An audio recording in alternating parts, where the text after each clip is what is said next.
Смарт-телевизор Sony X81J. Какой там, ну давайте на коробочке посмотрим. Что у нас там пишут? Объясню, почему я сейчас это делаю. Это очень важно, чтобы не было потом обвинений, что у меня так, X81J, вот, 43 X81J, чтобы не было потом обвинений, что я не туда гляну, потому что тут есть некоторые моменты, с которыми мы будем сегодня разбираться. И вы знаете, это вот на первый взгляд достаточно классный телевизор, он небольшой, 43 дюйма, он с поддержкой Dolby Vision. И хотя там скрывали яркость, мы здесь замеряем яркость, у нас есть теперь чем мерить, измерять яркость или замерять яркость, да не столь суть важно. Это 4К телевизор с поддержкой Dolby Atmos, при этом Dolby Vision можно просматривать с торрентов. Короче, огромное количество плюшек в данном телевизоре, но не все так гладко. И сегодня мы его разберем полностью в этом обзоре на канале Технозон, так что поехали.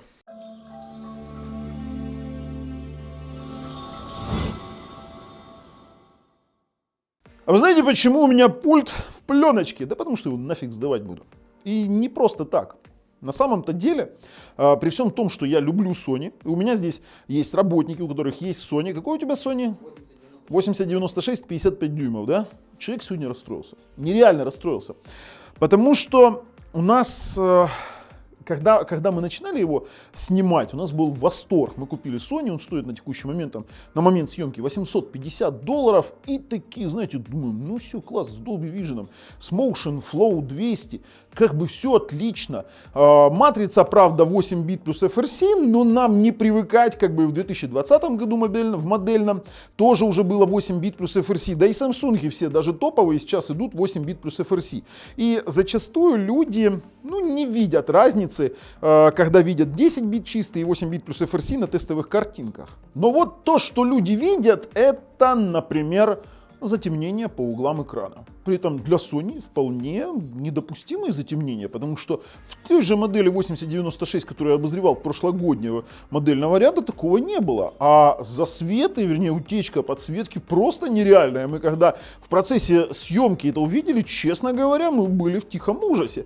Я, конечно же, возможно, преувеличиваю. Сейчас кто-то из вас в комментариях напишет, что вот ты там преувеличил, ты топишь Sony. Нифига, у него действительно много положительных сторон. Это цветопередача, это работа Motion Flow. Это то, что Motion Flow сейчас работает не только со стоковым плеером, он работает и в некоторых других плеерах. И, честно вам скажу, смотреть его приятно. Звук плосковат, но 2 по 10 ватт динамика делают свое дело. Он достаточно громкий и достаточно басистый. Хотя для меня этот звук, честно говоря, немножечко не то. И советовал бы я его использовать с каким-нибудь внешним бревном, так называемые панели звуковые, либо уже с акустической системой, при том, что он поддерживает именно проброс на внешнюю акустическую систему. И у него есть еще и порт EARC, вот так вот, поэтому он может пробросить даже HD звук. Но вот что еще нас вообще сильно в данном телевизоре удивило, это его технические характеристики.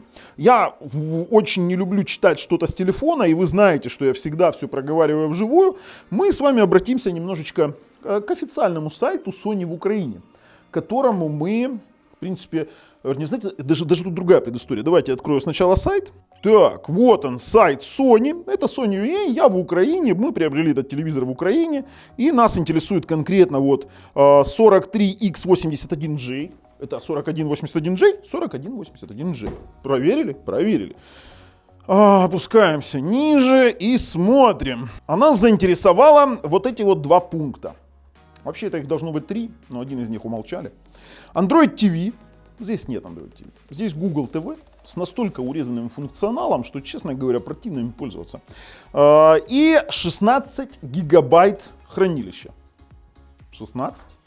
Здесь 16 гигабайт? Где? Здесь 8 гигабайт хранилища, из которого доступно 485. Если вы мне скажете, не стоит смотреть в AED, тут есть еще один моментик. 3 гигабайта. Нам в магазине четко сказали, что здесь 4 гигабайта оперативной памяти. И я как бы на людей не держу зла, потому что они открыли при мне спецификации этого Sony на сайте Display Specification, где указано 4.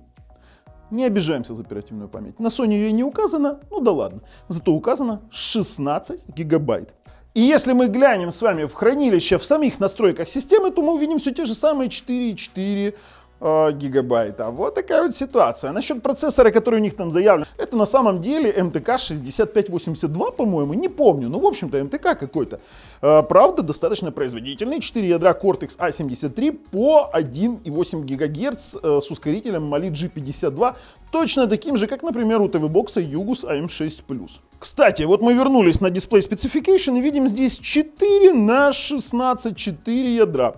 Самое интересное, где бы вы ни искали яркость, его показатели яркости, при том, что здесь есть и HDR10 и Dolby Vision, вы их нигде не найдете. Sony четко или целенаправленно скрывает данные по яркости, но мы замерили яркость. Яркость в пике у данного телевизора 450 кандел, 446-447. Погрешность нашего прибора 0,8%. Мы его сдавали на сертификацию. По углам обзора здесь 178 градусов, что неудивительно, учитывая то, что здесь IPS-матрица с типом подсветки Direct LED. Ну ладно, матрица это уже такое дело, вы все там увидите в тестах и будет вам вот как бы понимание, что вот это все вот как работает. Ладно. Слушайте, что еще мы заметили? Не работает наш адаптер Ugreen для 1000 мегабитного LAN, который работал на предыдущих моделях каких-то телевизоров. Честно говоря, не знаю, как они работали в Sony, но на данной модели он не работает. И да ладно, такие мелочи, здесь Wi-Fi обалденный. Вот чего здесь классный, ну, действительно, Wi-Fi классный. В целом, Motion Flow отрабатывает отлично, 24 кадра из HDMI он отлично отрабатывает, так же как и Motion Flow из внешнего HDMI порта он тоже отлично отрабатывает, мы это все абсолютно точно покажем. В целом телевизор неплохо, ссылки на телевизор лежат в описании под видео, если бы не те «но», о которых мы говорили. В целом мы переходим на распаковку, мы переходим к обзору, ну а дальше уже... Ребят, все остальные характеристики в описании под видео, если вам чего-то не хватает, вы будете смотреть уже там именно внизу. А дальше подписывайтесь, нажимайте колокольчик, чтобы не пропустить дальнейшие наши самые интересные обзоры. Ну и ждем, конечно же, резюме данного видео, стоит покупать такой телевизор или нет. Ну что, скрываемся, смотрите, 4К HDR, X1 3Luminous, вернее X1 HDR процессор, 3Luminous Pro, Google TV, вот этот вот момент мне очень стал интересным, конечно же, Sony Bravia. Давай, поехали. Распечатывать. Оп. Такая работа ювелирная. Что у нас здесь есть? Вижу сразу ножки. Блин, а что, здесь не мононога, да? Нет, не моно. Блин, трагедия, конечно. Соньки, кстати, часто любят такое. Трагедия. Теперь, смотрите, что у нас здесь есть. Все запаяно, да? Так? Нет, они здесь открываются вот так вот. Давай. Вскрывай, что у нас тут есть. А что это такое? Это переходники на веса. Все, понял. Так, пульт. Ну, стандартный Sony пульт. Достаточно интересный. Мне он прям нравится. Есть кнопочки YouTube, Netflix, Disney Prime. Знаете, универсал такой. Теперь гайд. Поддержка голоса есть. Слушайте, отлично. Ну, вскрывай его. Есть кабель питания. Ох ты, какой пульт. Слушайте, вот пульт у Sony, конечно, шикарный. Вот такой же, как у Nokia. Вот мне нокиевский пульт нравится и Sony пульт. Хотя, конечно, властью серого черепа сила у меня такая, знаете. Огромный. Есть кнопки у нас навигации, аудио, help. Короче, расширенный пульт и очень даже неплохо. Хорошо. Комплект, все, больше ничего здесь такого нормального нет. Давай уже доставать. Оп, вот он. Вот он спрятан. Так, ножки. Ножки у нас вставляются вот таким вот образом. Да. Просто они просто монтируются. Вставляй, придерживай. Да. То есть защелкивается. Щелк. А ну давай. Прощелкни. Нет, они все просто вставляются. Все, да, стали. Да. Такое интересное решение, без винтовое, в принципе, нормально. Вставляй. Да, но они не вставилось. выпадают, да. Нормально. Сразу можем посмотреть, что здесь есть динамики у нас. Достаточно неплохие динамики. Вот они, кнопка включения-выключения. Из органов управления снизу больше ничего нет. Как-то так, ладно, переворачиваем. Но, конечно же, пленки мы полностью не снимаем по причинам, которые я вам уже говорил. Пускай боятся. Вот это решение, конечно, говно какое-то, я вам честно говорю. Вот это вот ножки говно, лыжи. Вот как вот у Samsung в 2021 это было решение спорное, а вот здесь так вообще просто-напросто мне не понравилось. Рамки, слушай, это пластик. Пластик, достаточно толстые рамки, я вам скажу. Достаточно толстые. Спереди у нас эмблемка Sony. Так, по интерфейсам. DVB-T2, DVB-SS2, LAN RJ45, скорее всего стандартная сотка, 4 HDMI, один из которых, вот третий, это у нас HDMI EARC, то есть по сути он может пробрасывать HD звук, AV-in, вот видите у нас есть AV-in и наушники, видите как прикольненько сделали. Теперь оптический SPDIF, выход USB 3, да ладно, USB 3, USB 2. При этом в USB 3, который у нас туда подключается жесткий диск для записи, выдает 5 вольт 900 миллиампер максимально, и USB 2 выдает 5 вольт 500 миллиампер максимально. Смотрите, здесь есть один такой интересный момент. Режим выключено, не предусмотрен изготовителем, отсутствует. То есть фактически это вот ответ для всех ТВ-боксеров, которые меня донимают, как выключать. Да никак, не надо их вообще выключать, он телевизор вообще без выключения. Теперь веса. Интерфейс только такой, знаете, интересный. Ладно, сделали как сделали. Пластиковый задник. Слушайте, здесь пластик. Как-то я удивлен. В той же Nokia здесь был металл. Ну ладно, пластик так пластик. И разъем питания. Слушайте, а больше-то ничего нету.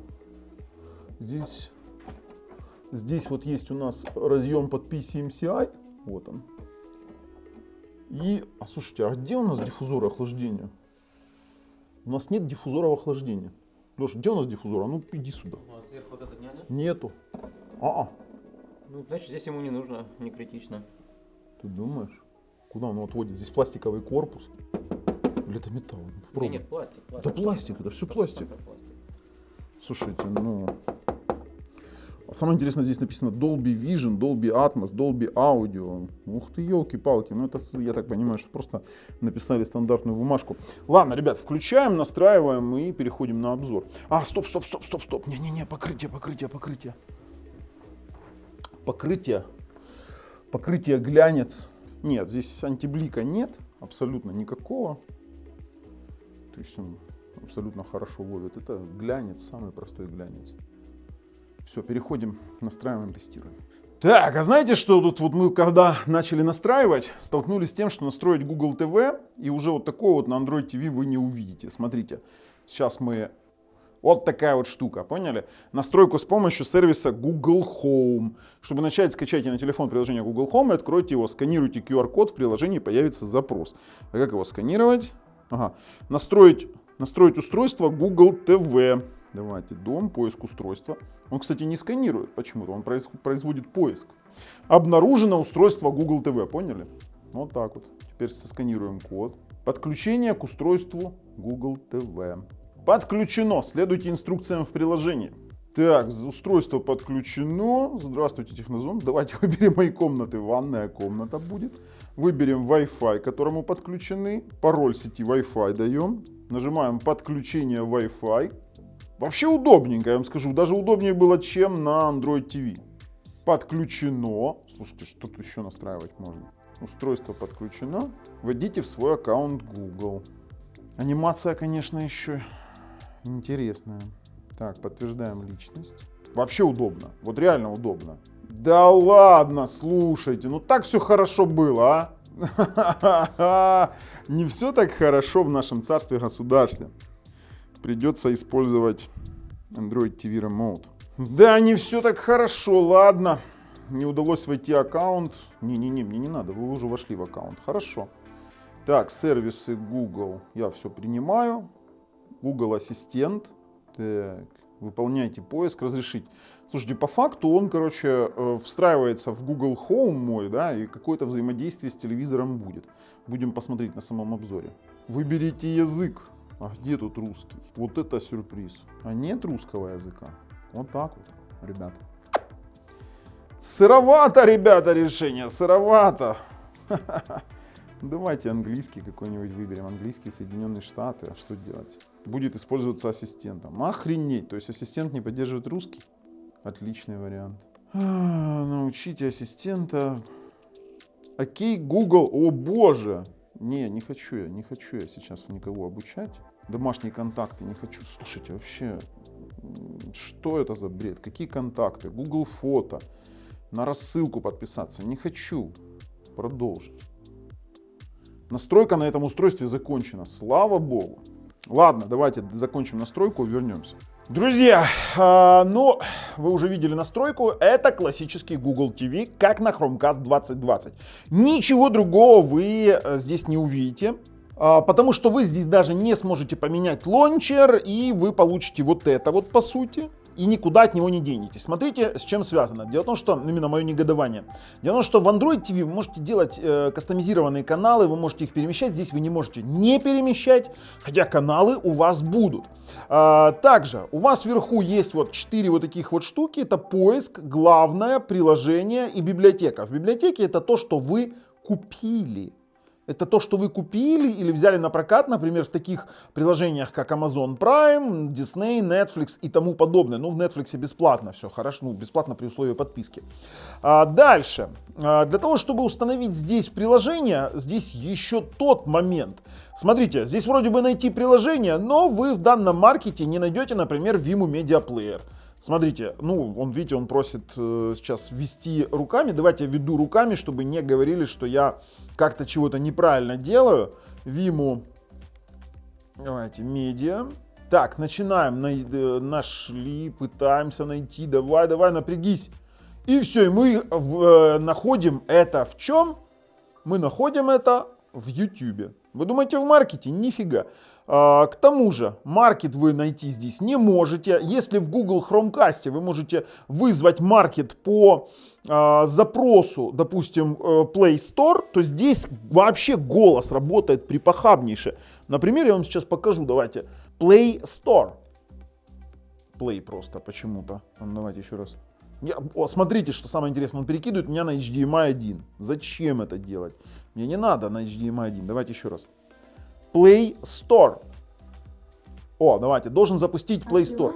Вау, чудо! Поняли, как запускать Google Play Store? Вот так вот и будете теперь запускать Google Play Store, потому что по-другому вы никак это запустить не сможете. При том, что Vimeo, вы все тут же, скорее всего, ну сейчас попробуем, Vimeo найдет. Vimeo. О, есть, а по поиску не ищет. Поняли, какая хрень? То есть у вас будет проблема уже даже с тем, что для установки нужно, конечно, извращаться. К тому же голос работает не точно. Так, открываем сразу Vimeo Media Player. Это для тех адептов, которые кричат, что какой-то там автофреймрейт возможен. Нет, здесь невозможен автофреймрейт. Здесь у нас все регулируется Motion Flow, однозначно. Вы можете, конечно, ну здесь есть, знаете что? Здесь есть хорошая приятная новость, то что Motion Flow работает со сторонними плеерами. А есть еще такой момент, как закинуть приложение, например, в такой телевизор. Я вам могу сказать, что вы просто-напросто берете, находите Tinstaller. Блин, зачем я проговорил все это вслух? Грубо говоря, в маркете вы можете вбить Tinstaller. А вот он у нас появился. Tinstaller. Нажимаете его открыть. У вас, слушайте, давайте мы, знаете, как мы его удалим и с самого начала сделаем, для того, чтобы вы понимали. Потому что я знаю, что многие, кто покупают сейчас на Google TV телеки, они столкнутся с такой фигней. Это действительно именно фигня, я вот прям говорю, это как есть. Давайте открываем Tinstaller. Сам по себе Tinstaller это элементарный загрузчик приложений. Соглашаемся и можем ввести сюда адрес. Единственное, надо дать ему разрешение на установку приложений. Вот, пожалуйста. И можете ввести сюда адрес, который вы можете найти, например, в каких-нибудь сторонних источниках. В Play Market этого адреса нет, но мы используем адрес. Вот мы такой нашли себе katli. Можете его запомнить, помогает очень сильно. Katli /ATV1 или ATV2. То есть есть два адреса таких для установки всех приложений в ваш телевизор. То есть смотрите, нажимаем применить. Вот у нас появляется вот такой вот перечень приложений. И здесь уже есть и IPTV, YouTube, и, без рекламы, который, то есть у нас тут есть SmartTube Next, здесь браузеры, кинозалы, из кинозалов есть Noom, Кинотренд, HD Video Box, Lazy Media, короче, есть все, что хотите. Плеера различные, соцмедиа, в утилитах есть Tor, Surf, Matrix, трансдроиды для настройки, закачки торрентов, например, для вашего NAS. Тут очень много всего действительно есть. Поэтому вы можете спокойно использовать данную утилиту для установки на Google устройство, на Google TV устройство.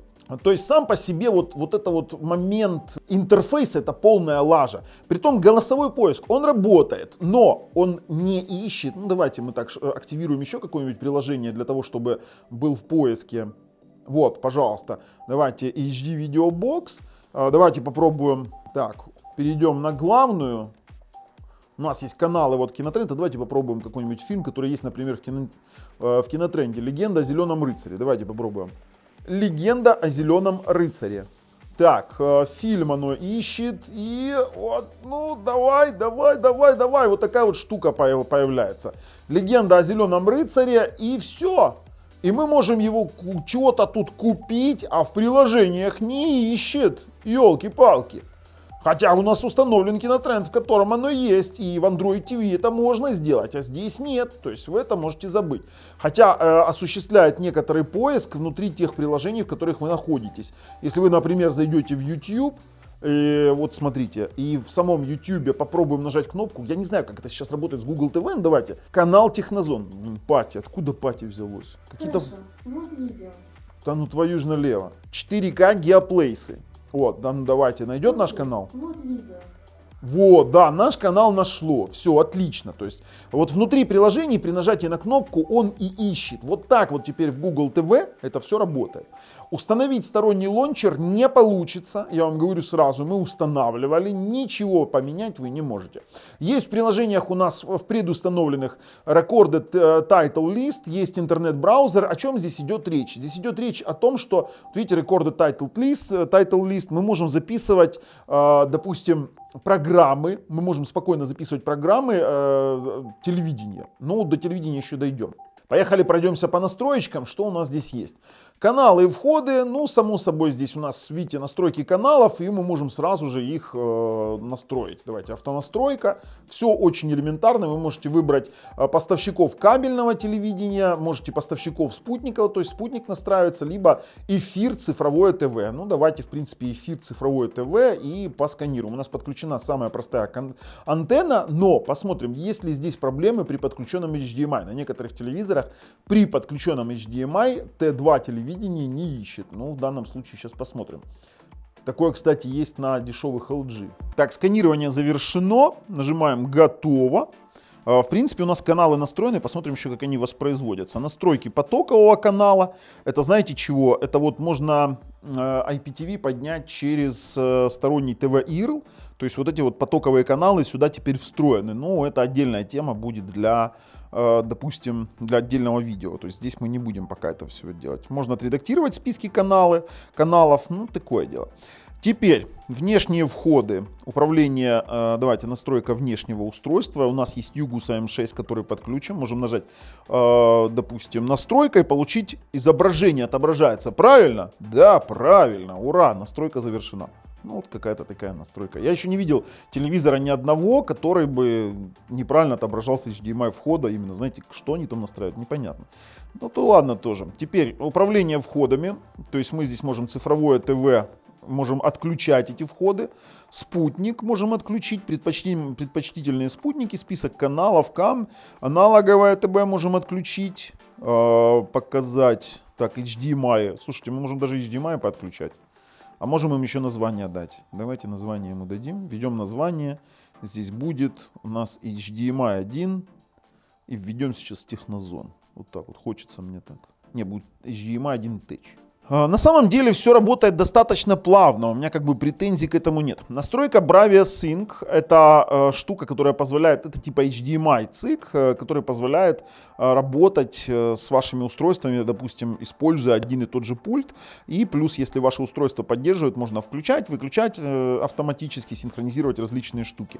Формат сигнала HDMI, то есть видите, здесь у нас стандартный формат, либо расширенный. То есть в данном случае мы можем отключать с вами поддержку 4К с приоритетом качества изображения, то есть вы можете включить стандарт, и все это будет приоритет совместимости с подключенным устройством, либо расширенный, ой, ну зачем же ж так? Зачем же ж так делать? Вот это у него проблема. На любое действие он вываливается на подключенный HDMI. Это факт. То есть мы уже с этим сталкивались много раз. Все, короче, то есть формат сигнала HDMI мы включаем расширенный, мы должны проверить, поддерживает ли Dolby Vision Смотрите, какая фигня, а? Вообще практически невозможно этим все дело настраивать. Его постоянно вываливают в HDMI 1. Давайте вообще HDMI RC. Ну, короче, здесь везде все одинаково. Доп. Установки — это управление RS-232 через порты HDMI. Настройка записывающего устройства. Вот это вот очень интересная штука. Для того, чтобы записывать, допустим, каналы вещания, ну, например, вы захотели футбол, вы должны зарегистрировать жесткий диск, либо отменить, либо проверка работы. Только в том случае на зарегистрированном жестком диске вы сможете что-либо записать. Привязка кнопки ТВ. Если есть кнопка ТВ на пульте, вы можете назначить, что именно на ТВ включать. Вот так вот. То есть это удобно на самом-то деле. Хорошо, изображение и звук. Здесь настройки достаточно интересные. Нас сейчас опять выкинет Югуса М6. Это прям проблема, ребят. Прямо огромная проблема. Давайте все-таки вернемся к настройкам изображения. Елки, во, все, появилось. Смотрите, у нас тут есть настройки изображения, вообще изображение приложения написано. Ну ладно, там для каждого входа есть примерно вот такая вот штукенция. Так вот, режим изображения. У нас существует режим изображения. Кстати, вот эта штука, видите? Она просто-напросто задалбывает. При каждом переключении каких-то опций вы должны будете что-то подтверждать. Это ужасно. То есть это просто ужасно. Sony, уберите эту фигню. Смотрите, есть яркий режим изображения, стандартный, кино. Кино, кстати, заваливает в желтый цвет. Есть режим игра, графика есть режим и фото с индивидуальным. Мы будем тестировать на стандарте, для того, чтобы максимально оценить и яркость, и соответствие цветам. Теперь сброс настроек для изображения стандартный. У нас есть авторежим изображения в зависимости от контента, но это для подключенных через HDMI. То есть вы можете включить этот режим, он будет автоматически включать для HDMI, именно для устройства на HDMI, вот такую вот штуку. Световой сенсор, я вам сразу скажу, я отключил, потому что, честно говоря, это напрягает, хотя для Dolby Vision это неплохо. Яркость, у нас есть регулировка яркости, сейчас у нас максимальная специально для замеров стоит, контраст на 90, гамма на 0 и уровень черного 50 на 50. Регулировка уровня черного у нас есть, теперь у нас есть дополнительное улучшение контраста. Что оно делает? Оно за счет анализа уровня яркости в режиме реального времени начинает автоматически исправлять контраст. Цвет, хотя вот я считаю, что вот эта вот вся постобработка, она, честно говоря, немножечко напрягает. Цветность, есть режим регулировки цветности, просто можно добавить, скажем так, завал в цветах или уйти немного, знаете, как это назвать, наверное, правильнее, просто-напросто насыщенность, да, это будет, наверное, правильнее насыщенность называть. Оттенок у нас есть, можно уйти в красный, в зеленый, есть цветовой тон нейтральный, либо теплый, либо холодный. Живые цвета, это регулировка яркости цветов за счет исправления интенсивности каждого цвета. Теперь у нас есть вариант четкости, создание реальности, это значит, знаете что? Это улучшение деталировки видео за счет выполнения обработки сверхвысокого разрешения, устранения шума и одновременного анализа изображения в режиме реального времени. По сути, это штука, которая очень сильно похожа на апскейлинг, ну как они называют. Вообще, знаете, здесь повышение четкости, как у шилда. Примерно вот такая вот фигня. Снижение фонового шума и цифровое шумоподавление есть. Движение. Самая интересная штука. Motion Flow. Штука, которая позволяет, ну здесь Motion Flow 200, которая позволяет делать уплавнение. Видите, здесь даже показывают на картинке вот шариками, как это все выглядит. Есть у нас уровни Motion Flow и есть режим фильм. Режим фильм — это обнаружение видеосигнала, фильмов и другого содержимого, оптимизации качества изображения с помощью черестрочно-прогрессивного преобразования и интерполяции кадров. То есть он по сути приводит это в 24 кадра. Очень классная штука, неплохо работает. Видеосигнал. Здесь можно автоматически выбрать режим HDR. Опять вот эта штука. Либо HDR10, либо HLG, или вообще выключить режим HDR как таковой.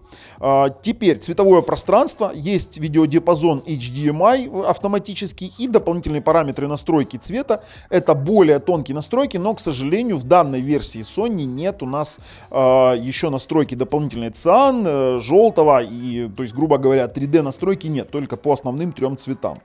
Также у нас вот есть еще, знаете, что есть дополнительные цветовые, вернее, дополнительные параметры цветовой температуры, несколько точек. То есть эта данная функция предназначена для опытных пользователей и потребуются профессиональные инструменты для того, чтобы настроить реальность цветопередачи. То есть по сути его можно калибровать, это удобно.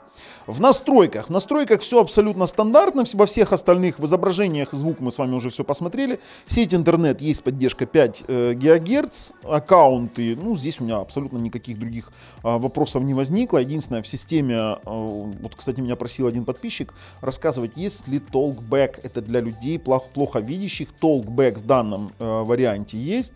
И TorSurf Matrix мы тоже можем включить специальных возможностей для того, чтобы он не выгружался. Так, что у нас еще? Трансляция. Слушайте, ну если трансляция, то трансляцию нужно сразу проверять, не отходя от кассы. То есть работает ли Chromecast. Вот так вот. Выбираю трансляцию экрана со смартфона, поиск устройств. А что у нас с трансляцией?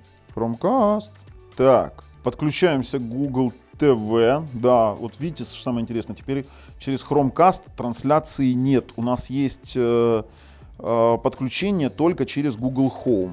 То есть, по сути, я при заходе в дом свой, нажимаю на свой телек «Ванная комната», могу регулировать громкость. Тут видите, у нас громкость даже появляется на экране. И нажимать «Транслировать экран». Но это немножко неудобно, я вам скажу. Вот как бы в таком варианте трансляции. Ну, трансляция работает. Хорошо, но этот вариант мне не нравится. То есть, трансляция просто так не завелась. То есть, я сейчас отключил трансляцию. А что он не пропал? О, на экране зависло, да? То есть, по сути, у меня, смотрите, у меня смартфон уже отключен, а трансляция на экране зависла. Вот это да, интересно. Давайте попробуем еще прекратить трансляцию. Вы только зайдя в Google Home, вы можете прекратить трансляцию. А если с YouTube? Слушайте, конечно, с Google Home они очень сильно подкачали. Давайте выберем с моего канала какое-нибудь видео, затранслируем. Ну вот есть видео с этим, транслировать. Ну вроде из YouTube видит. Да, из YouTube видит. Ох, как-то, блин, интересно все сделалось. Ай-яй-яй, как громко. Да, выключаем. Выключаем. Хорошо. Ладно, с этим выходим. Так, ну ладно. Трансляция есть и слава богу. Теперь перезагрузить можно. Родительский контроль, LED-индикатор, AirPlay и HomeKit от Apple. Тащите мой Mac. Мы должны проверить все. Пробуем трансляцию с AirPlay. Да, он видит сейчас монитор. Мы сейчас попробуем. Он код запрашивает. 4712. Окей. Да, Apple AirPlay работает. Хорошо, с этим я согласен. С этим я согласен. Но Трутон. Все, ладно, сработало. Отключаем. Есть начальная установка. Настройки демонстрации в магазине тоже неинтересно. Пульты, аксессуары. У нас есть вот... Подождите. У нас вот есть подключен пульт. Все, он подключен. Обновление ПО пульта даже есть. Да ладно. ПО не нуждается в обновлении. Ну хорошо, отлично. А если посмотреть об устройстве, то мы увидим, что это версия OS Android TV 10, такая же, как на Chromecast 2020. Вот такие вот дела. Слушайте, ну да ладно, есть как есть. А давайте посмотрим, что же у нас внутри там есть. Ой-ой-ой, как у нас это все неудобно с приложениями. Кстати, для того, чтобы приложение вынести вверх, вам необходимо зажать, нажать переместить. И вот таким вот образом перемещать это, если вы хотите, чтобы оно появилось на главном экране. То есть, ну, тоже такой вариант интересный. Так, давайте с вами уже начинаем системное тестирование. AIDA64 говорит о том, что это у нас ТВ Sony Bravia 4K VH2, платформа MTK 5895. Кстати, неплохая платформа, но что самое интересное, здесь написано, что ОЗУ 3 гигабайта. Хотя везде в характеристиках написано, что 4. Возможно модификация, но мы доверяем именно тому, что мы видим своими глазами. И доступно у нас из коробки 4185. То есть, хотя было тоже написано, что там 16, да, по-моему, Алексей? То есть, да, было написано 4 на 16, но это модификация 3 на 8. Вот как-то так. Центральный процессор Cortex A73. Это неплохо. 4 производительных ядра по 1,8 ГГц, который работает в 32-битном режиме. То есть телек не работает в 64 бита. Отображение у нас Mali G52. Господи, такой же, как у Yugusa M6+. Сеть у нас Connect 78. Тоже будем сейчас проверять. Теперь, знаете, что меня интересует? Ну, доступа к температуре нет. Нас интересуют кодеки. Если здесь кодек AV1, вот прям очень интересно. У нас есть кодек, сейчас AV1 есть, MTK. Ух ты, даже Dolby Vision не прописан есть. Очень интересно. Сейчас будем смотреть, что у нас с этого получится. По сетевым возможностям. Давайте стартанем тест. Неплохо, крайне плохо. Но дело в том, что МТК платформы зачастую там очень неплохие Wi-Fi модули имеют. И Sony действительно тут не исключение. То есть имеет 276 вниз. При этом это даже аналит. Я думаю, что если бы мы тестировали в спид-тесте, то было бы еще круче. 276 на 261. Давайте мы переключимся на 2.4, потом подключим еще наш любимый LAN кабель. Вообще, знаете, что очень удобно? По кнопке выбора источника у вас открывается типа меню недавних приложений. И вы можете зайти либо в какой-то из источников, либо в приложение, которое уже было открыто. Вот в этом плане удобно. Давайте посмотрим 2.4. 2.4 показывает средний результат 43-44 мегабита. Ну, 45 может быть вытянет даже. Что в принципе неплохо для 2.4. К тому же при условии того, что у нас заполнены наши сети в 2.4, это действительно проблема. Сейчас получить хороший показатель. Анечка, подключай сетевой кабель и тестируем сеть. Тестируем теперь на быстром тесте LAN-порты. И здесь стандартная сотка. Вот почему-то я не удивлен. Вот абсолютно не удивлен. Никто не делает телеки с 1000-мегабитным портом. Это прям проблема. Давайте теперь на Sony телевизоре мы попробуем с вами хаб, USB хаб Ugreen, для того, чтобы сделать 1000-мегабитный LAN. Аня, приблуду Ugreen. Так, мы подключили гигабитный LAN-порт, пробуем, поднялся ли он или нет. Тест начинается. Ой, нет, он, по-моему, вообще его не распознал, да? Сейчас мы посмотрим. Сети интернет. Нет, он его не распознал. К какому ты порту подключил? К 3.0. Ну, понятно, он не поднял LAN-порт через Ugreen адаптер. К сожалению, но мы должны были это показать. Покажи, пожалуйста, на камеру Ugreen адаптер. То есть он не поддерживает вот такие вот приблуды. Ну, хорошо. Вы знаете, по системщине в телевизоре больше, по сути-то, и тестировать нечего. Поэтому переходим к мультимедийным возможностям и будем уже тестировать все по ходу. Смотрите, если брать из мультимедиа и учитывая то, что он поддерживает Dolby Vision, ну, давайте перед этим ТВ протестим. Давай, включайся, Т2. Вот это у нас проблема. У нас подключена антенна и нет сигнала. Это просто вообще как-то не очень. Мы включили USB HDD, и у нас отвалился сигнал. Отключайте жесткий диск. Пробуем с отключением жесткого диска. Так, отключай жесткий диск. Отключили жесткий диск. Попробуем перезапустить ТВ. И, пожалуйста, у нас есть трабл в том плане, что у нас не работают каналы при подключенном жестком диске. Включи, пожалуйста, сейчас жесткий диск. Вы для того, чтобы смотреть каналы, вы должны жесткий диск регистрировать для записи. Как вообще так получается? Все, мы воткнули жесткий диск, и у нас каналы фризанули. Вот такая вот фигня. Это бах. Он вообще завис. Вот, он жесткий диск видит. И, ну, давайте, цифровое телевидение. Все, нет сигнала. Вот такая вот штука у нас. Классная.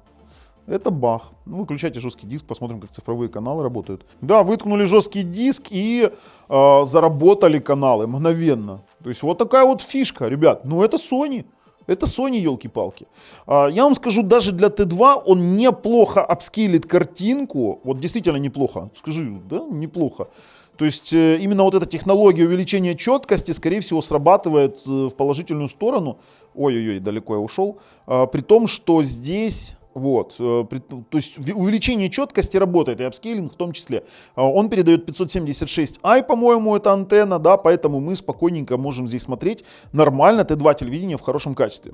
Выключаем нафиг антенну и подключаем жесткий диск, там тестировать-то дальше надо как-то. Теперь проверяем, какие профили проигрывает у нас данный телевизор в Dolby Vision, для того, чтобы мы понимали, сможем ли мы с раздач смотреть прямо, с раздач смотреть в Dolby Vision фильмы или нет. Давайте, 4-й профиль.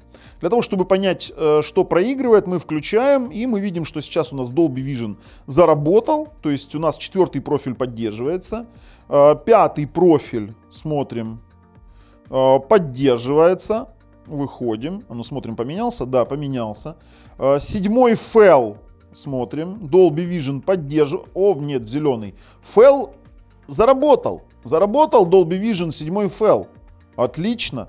7-й MEL, давайте пробуем, Dolby Vision поддерживается. И 8-й профиль, он проигрывает практически все профили Dolby Vision. Поэтому я думаю, что мы можем посмотреть спокойно через TorServe онлайн фильмы в Dolby Vision без ограничения. В принципе, мы это можем сделать и в Netflix, так как здесь есть в Netflix сертификация, и Dolby Vision, и 5.1 звук. Выбираем просто-напросто мой Netflix и давайте посмотрим, что же у нас тут есть. Вот, пожалуйста, есть у нас фильмец. Сейчас давайте найдем. Так, Dolby Vision 5.1. Ну, запустим воспроизведение. С Dolby Vision отлично все. Давайте перемотаем. Ребята, у нас Netflix завис. Видели? Вот так вот. Pause, play. Завис Netflix. Давайте еще раз возобновим эпизод. Давайте другой фильм. Елки-палки. О, этот воспроизводит. Пробуем перемотать. Пробуем перемотать. Не, все работает. Видно какой-то глюк, но не наши проблемы, скажем так. Так, выходим из Netflix. Со стримингом у нас проблем нет. Для тех, кто хочет смотреть YouTube в HDR, я могу вам сказать, что с HDR он справляется просто-напросто отличный. Цветопередача очень неплохая. При том, что мы должны проверить с вами, как 4К 60 FPS в HDR. Ну, конечно же, проверяем на дикой реке. И заодно на дикой реке мы можем с вами проверить какой-то шим. У нас были некоторые моменты, но я вам скажу, знаете, мы там что-то один раз словили, какой-то глюк. Больше мы ничего не ловили и наговаривать я точно не буду. То есть у меня проблем с воспроизведением не было. VP9 в HDR, вот сейчас SMPTE 2084, BT 2020 проигрывается вообще отлично. То есть если я сейчас выберу там те места, которые очень трагично, например, сейчас вам покажу одно место. Вот это место, если его проигрывать на телевизорах, например, Philips, то там, конечно, просто-напросто жопа. Там такое мерцание идет сумасшедшее, то есть там, где есть явно выраженный шим в телевизорах, то на этих местах их будет видно 100%. Как и на ролике, например, у нас есть ролик, вот такой вот, «Розовое озеро». Там очень тяжелый момент для телевизоров шим. Сейчас я вам покажу этот момент. Так, вот он включился. Ага, вот, смотрите. В этом моменте, вот если запустить ролик, он проигрывается. Ну, вообще цветопередача абсолютно правильная для HDR. Смотрите, вот земля на телеках с шимом просто-напросто мерцает подсветка, и вы когда рядом стоите, вы просто этого не заметить не можете. В данном случае все правильно воспроизводится. Я вам сразу говорю, один раз что-то ловили, но больше ничего не словили, все работает отлично. Давайте попробуем видео с AV1. Например, один из моих обзоров, которые в AV1 кодеке уже вышли в 4К. Ну, нормально, слушайте, он воспроизводит AV1, он его поддерживает. Сейчас мы... Вот, вообще никаких вопросов нет. То есть 0 дропов при любом раскладе. Ну, представляете, 4 ядра Cortex A73, он будет их воспроизводить беспроблемно, абсолютно беспроблемно. Так, что же мы дальше будем? 4К каналы IPTV. Ну, давайте включаем, посмотрим, как он их тягает. Ой, тут титры. Смотрите, как быстро переключает. То есть я просто нажимаю переключить, и мгновенное практически переключение для 4К каналов. Вот, для его, допустим, для того, чтобы буферить 4К каналы, тоже надо время, а он достаточно хорошо справляется. Сетевые модули отличные, декодирование отличное, и цветопередача тоже неплохая. То есть с IPTV у меня здесь вопросов нет, и ребята, которые со мной сейчас сидят и его тестируют в студии, тоже это могут подтвердить. Поэтому все честно. Осталось нам из такой ярой мультимедии протестировать TorServe. Сможет ли здесь TorServe тягать тяжелые раздачи? Ну вот мы сейчас с вами, смотрите, в настройках мы будем работать на стандартных настройках 96/95. Теперь абсолютно все стандартно. Единственное, торрент-соединение на 73 ядра я поставлю там по 26, пускай будет побольше немножечко. И больше ничего я менять здесь не буду. Все, вот как есть. Форсаж 9. На 54 гига. Не знаю, потянет, не потянет. Посмотрим. Ой, здесь должно быть. Здесь уже сразу я вижу по скорости должно работать. Опять тот же самый Vimeo запустим. Не, здесь все отлично. Я, знаете, что сразу буду перематывать. Это такой тест, стресс-тест на торренты. Будем смотреть, как он перематывает. Сейчас должен прибуферить немного и продолжить играть. То есть ждем. Да, все отлично работает, все шикарно. Поэтому у меня вопросов по воспроизведению торрентов нет. Все, по торрентам у нас вопросов нет.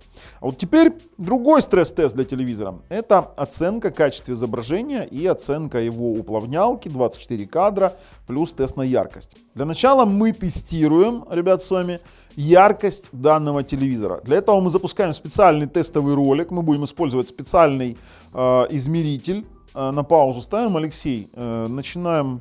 Включил. Что у тебя сейчас показывает? Ну, включай, что у тебя получается. Цифра у нас какая? 448. Нажми кнопку пик и будем смотреть, что у нас получится. 447. Ну, грубо говоря, 450 кандел. Это вот, хотя они сейчас должно проморгать. Давай в пик добьем. 480. 443. 450 кандел у данного. Жди. Так, сейчас жди. Еще раз. Давай на центр. Высматривай, мне интересно пик. Пик нажми и пускай держит. Да.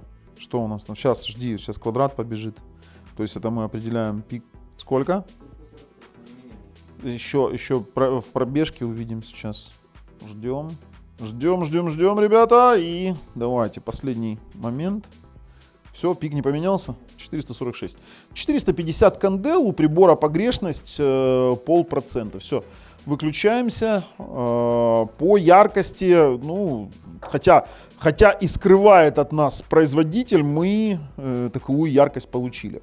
Теперь тест МТ-видео. Тест на плавность. Стандартные тестовые ролики VRED у нас абсолютно плавненько заработало через родной плеер.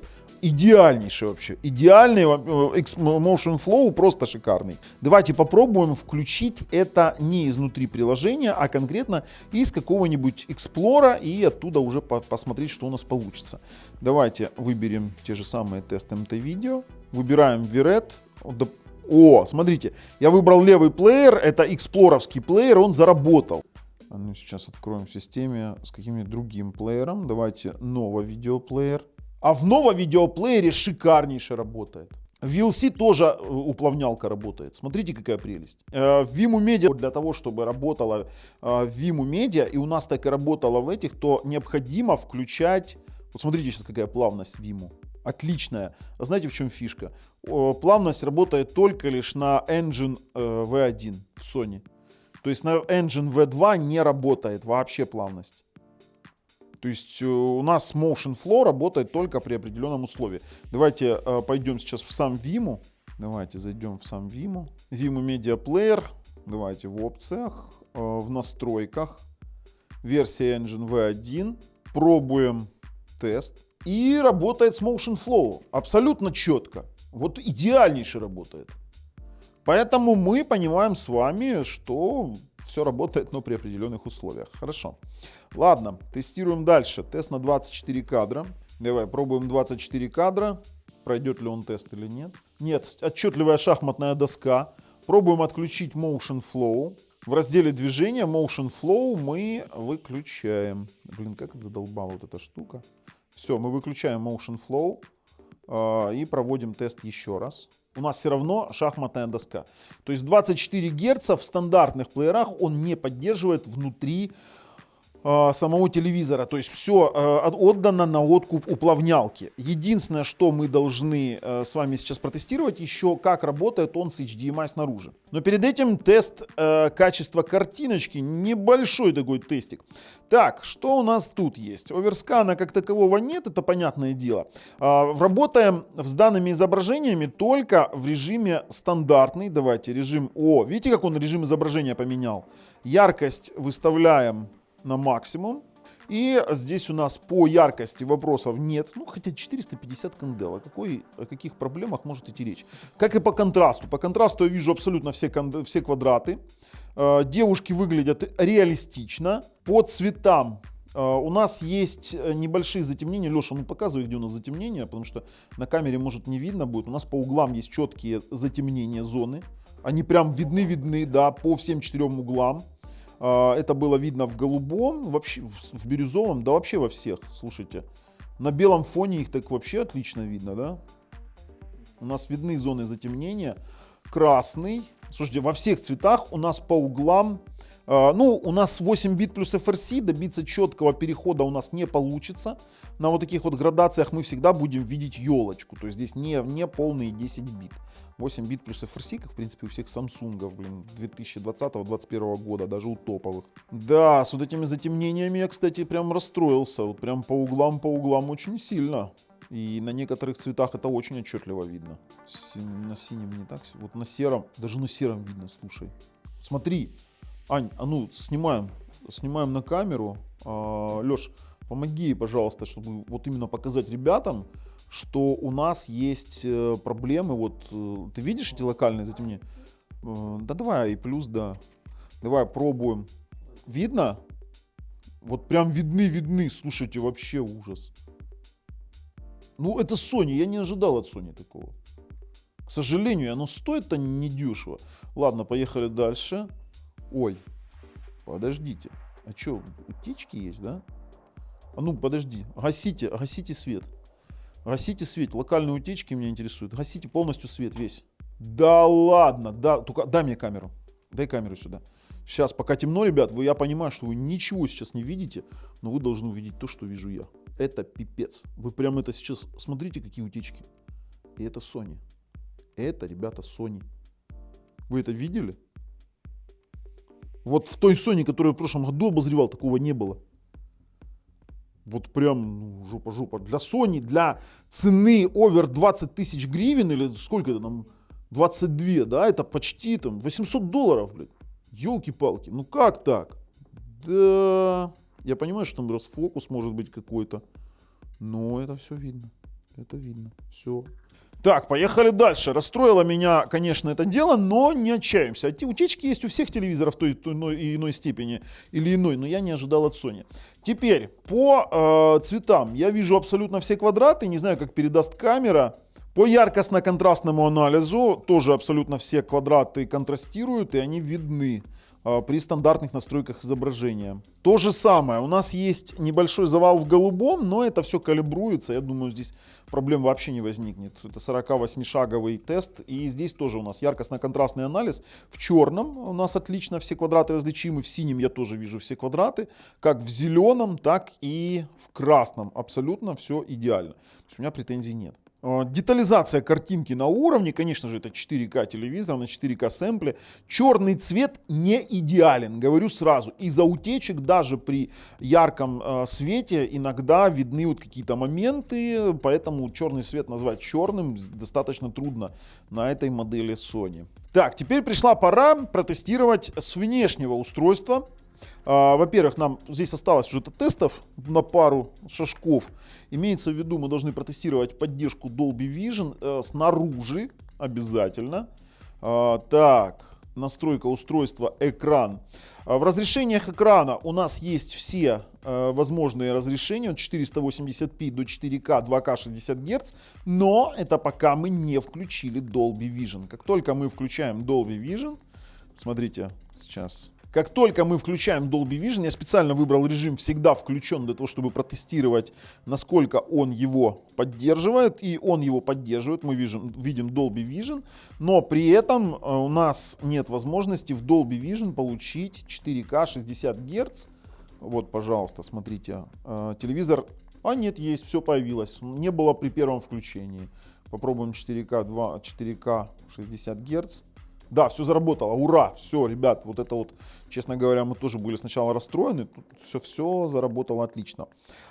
И нам осталось проверить 24 кадра, мы включим даже принудительно 24 кадра. Нам осталось проверить 24 кадра с внешнего источника при отключенном Motion Flow. Сейчас мы, давайте, настройки изображения выберем. Давайте, как вот это задолбало все действие. Так.